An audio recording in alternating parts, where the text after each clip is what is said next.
৭ই মে আসছে দিন, নিজের ভোট নিজে দিন। এই স্লোগানকে সামনে রেখে ১২টি ট্যাবলোর আনুষ্ঠানিক উদ্বোধন করা হলো।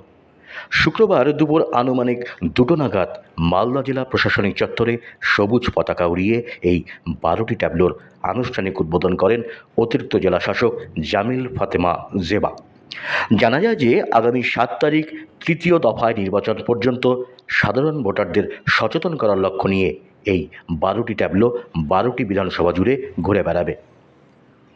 আচ্ছা, মালদা জেলা প্রশাসন থেকে সুইপ ভোটার অ্যাওয়ারনেস অ্যাক্টিভিটিস মধ্যে বিভিন্ন রকম অ্যাক্টিভিটিস নেওয়া হচ্ছে। আজকে প্রশাসন থেকে সবই অ্যাসেম্বলিতে 12 অ্যাসেম্বলি আছে মালদা জেলাতে একটা ট্যাবলু ফ্ল্যাগ অফ করা হয়েছে। এই ট্যাবলু প্রতি 12 ট্যাবলু মধ্যে প্রতি ট্যাবলু প্রতি অ্যাসেম্বলিতে দেবে, যেটা আপনি দেখতে পাচ্ছেন বিভিন্ন রকম আইসি মেটেরিয়াল প্লাস মালদা জেলার যে সুইপ মাস্কেট আছে হজরুল বাবু প্লাস মালদা জেলা যে সুইপ গান হয়েছে ওটা প্লে করা হচ্ছে। এর সঙ্গে সি ভিজিল নিয়ে অ্যাওয়ারনেস জন্য একটা অডিও ক্লিপ প্লে করা হচ্ছে।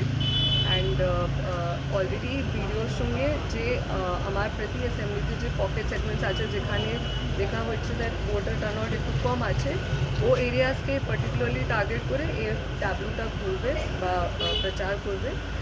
আজ থেকে স্টার্ট হচ্ছে 3-1 পর্যন্ত এটা প্রতি এলাকা দেখতে।